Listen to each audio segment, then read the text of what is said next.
y vamos a darle la bienvenida a Alfonso Baella. Vamos a hablar de esta medida del presidente Humala, del gobierno del presidente Humala, de desactivar temporalmente, han dicho, para reorganizar la Dirección Nacional de Inteligencia. Mire usted qué contradicción.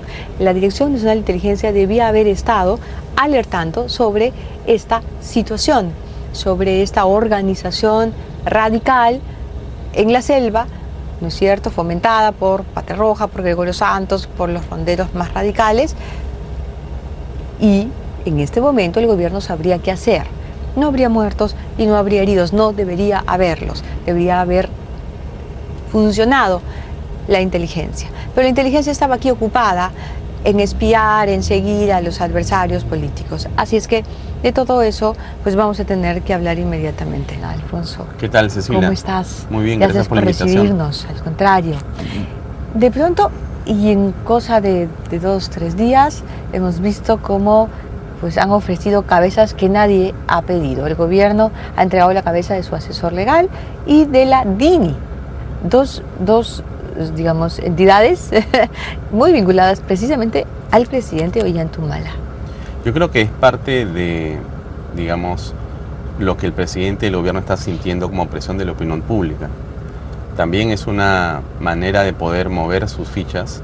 Y en el caso de la DINI, para comenzar por tu pregunta, yo diría que es una asunción de culpa, porque esta ha sido justamente la institución que ha sido cuestionada y que ha sido puesta en la boca de la opinión pública cuando se ha revelado estos seguimientos, este chuponeo y estos reglajes.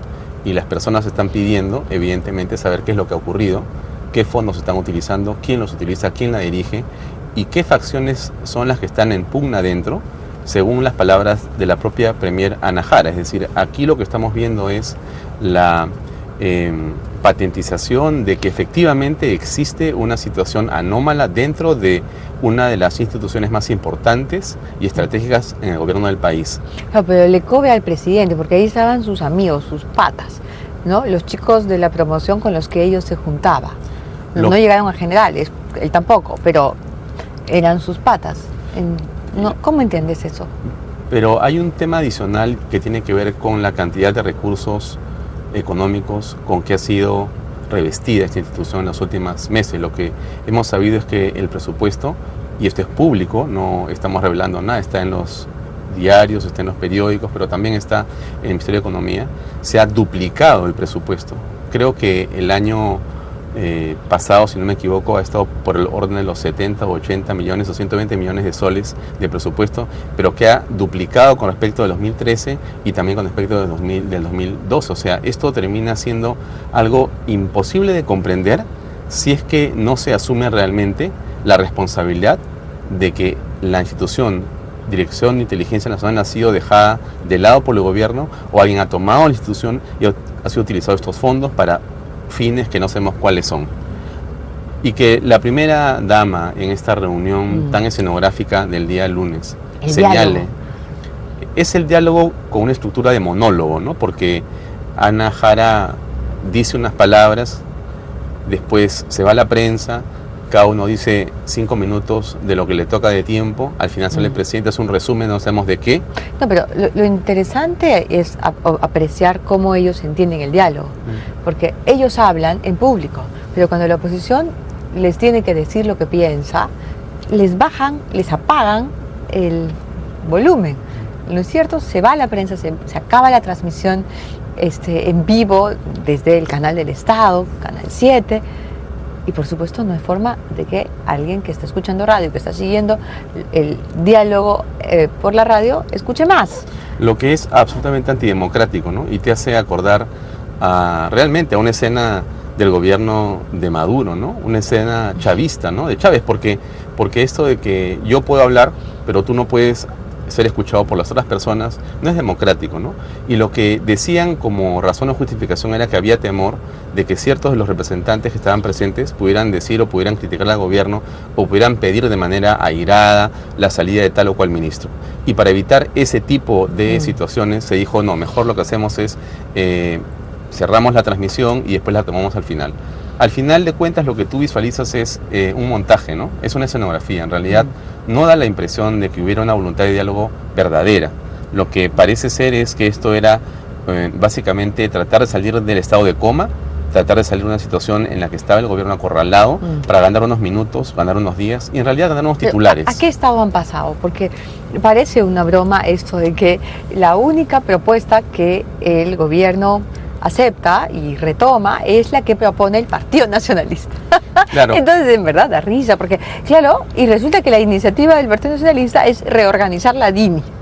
Y entonces ahí está sentado el presidente Humala, que es digamos, ha sido el dueño de la DINI, porque ahí puso a su promoción, porque la DINI le ha reportado durante todo su gobierno diariamente el análisis de lo que los demás servicios de inteligencia le hacían llegar, porque la DINI tiene esa función, ¿no es cierto? Reorganizar todo lo que llega y analizarlo y pasárselo al presidente. Nunca se quejó de la efectividad de la DINI, incluso hasta hace poco, cuando se supo de los reglajes, el presidente estuvo hablando bien de la DINI, estuvo defendiendo a la DINI, entonces ahí le proponen, la vamos a cerrar, y entonces él acepta porque se lo propone su esposa, ¿no? Es algo, realmente, ¿eso está pasando realmente o estamos viendo una película de Walt Disney? Lamentablemente, lo dices con ironía que te caracteriza, Cecilia, pero lamentablemente es verdad. Es verdad, y lo que vemos debería preocuparnos sobremanera. No estamos como para poder aceptar este tipo de situaciones y de planteamientos al país de una manera tan desvergonzada, ¿no es cierto? Porque tú ves al presidente que delante de todos dice, bueno, entonces vamos a tomar la iniciativa del Partido Nacionalista que pide efectivamente que sea cerrada la elección de inteligencia. Muy chistoso, decía por la radio, y escuchaba yo por la radio y el presidente decía, Nadine tiene razón. Como ha dicho Nadine. Claro, entonces ya tú le das la cara a él y francamente lo que uno visualiza es casi una sumisión a una orden de esta señora representante de su partido político, ¿no? Y al final de cuentas Ana Jara termina por validar esto y dice algo que es también sintomático, ¿no? Esto de que vamos a juntar o vamos a hacer una junta de notables termina siendo caricaturesco, ¿no? Porque tú dices, ¿cómo puedes tú caricaturizar un tema que es tan importante? ¿Cómo vas a juntar, dicen, a Bedoya Reyes, a Pérez de Cuéllar o al señor Kotler, personas que tienen, digamos, una actividad política bastante, digamos, por decirlo de una manera, disminuida, porque están en sus cuarteles de invierno, son personas que no están en la actividad pública, y tú vas a centrar a estas personas tan respetables para que se encarguen de ¿qué? Juzgar, revisar, investigar, nombrar, revisar lo que hace un grupo de la DINI nueva que se va a construir. Es una cosa jalada de los pelos. Y al final también hay un tema que más bien a mí sí me ha llamado la atención, ¿no? Y creo que la prensa todavía no lo ha destacado suficiente. Y era que Nadine Heredia, cuando termina la reunión, sale y dice justamente frente a la televisión, miren, aquí estamos reunidos 70 de los votos del Congreso, ¿no? Hemos acordado una serie de líneas matrices para hacer leyes en beneficio del país y aquí estamos reunidos como que dice una mayoría. Pero es curioso, ¿no? Una persona que ha perdido congresistas por todas partes, de 40 y tantos, ha pasado a 30 y tantos y ahora tiene solamente 20 y tantos muy pronto. Esta persona que lo que hace, ¿no? Que fue lo de la ley Pulpín, esta persona que no lidera su bancada, que no tiene una posición de transparencia en la política, para decirlo con todas sus palabras, quiere aparecer en este diálogo como la gran ganadora y la nueva líder de esta minoría o de esta mayoría o de este grupo de personas que fueron quizá con inocencia, para llamarlo de alguna manera, a este diálogo, ¿no? Lo cual es absolutamente falso. No puedes tú decir, bueno, ahora qué bien nos va, aquí están los votos que necesitamos para hacer las reformas o para hacer cualquier tipo de iniciativa legislativa. No es así. Creo que Nadine Heredia nuevamente se equivoca. Creo que la lectura del gobierno políticamente es equivocada. Creo que no leen y no están, teniendo un cable a tierra suficientemente importante como para tomar decisiones adecuadas. No hacen cambios. No hay un espíritu de pedir, de alguna manera, digamos, reconocer errores. Porque si no, no se puede avanzar. En política uno puede equivocarse, y eso me parece que lo hemos visto a lo largo de la historia. Hay errores que se cometen y se pide disculpas, ¿no es cierto? Me equivoqué, vamos a enmendar el camino, vamos para acá o para otro lado. Pero aquí no, aquí se pretende, con este diálogo escenográfico que no tiene ninguna conclusión en temas concretos para el país, se pretende saltar sobre los problemas, ¿no? ¿Qué cosa han dicho los dos fiscales que están investigando a Nadine Heredia, ¿no? Mira, ahí tienes el tema del lavado de activos y el tema de asociación ilícita para delinquir.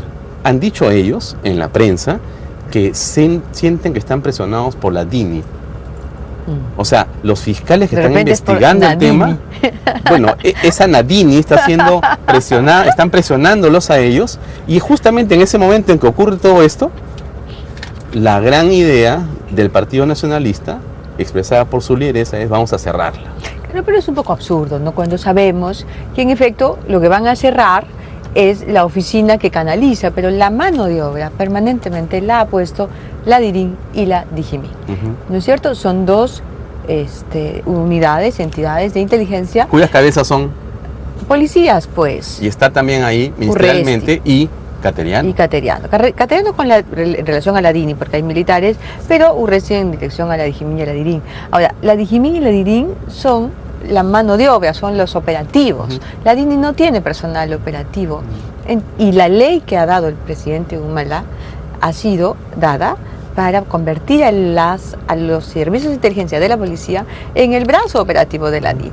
Entonces, cerrar la DINI no significa desarticular, ¿no es cierto?, a los operativos, a los que siguen presionando o siguiendo a los fiscales, a los que pueden, en efecto, chuponear porque tienen una gran cantidad de equipos, ¿no es cierto?, a los adversarios políticos. Así es, y es un cierre además retórico, ¿no? Porque en realidad es imposible cerrarla porque requiere una ley del Congreso.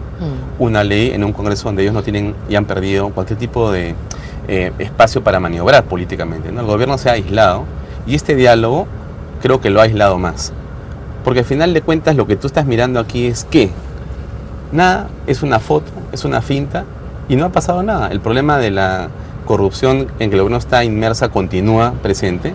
El asunto relacionado a las acusaciones de Nadine Heredia siguen presentes. Hoy día Juan Carlos Segura, en una entrevista en Radio Programas, dijo una cosa que creo que es interesante y es muy grave, ¿no? Pero que resume el problema, ¿no?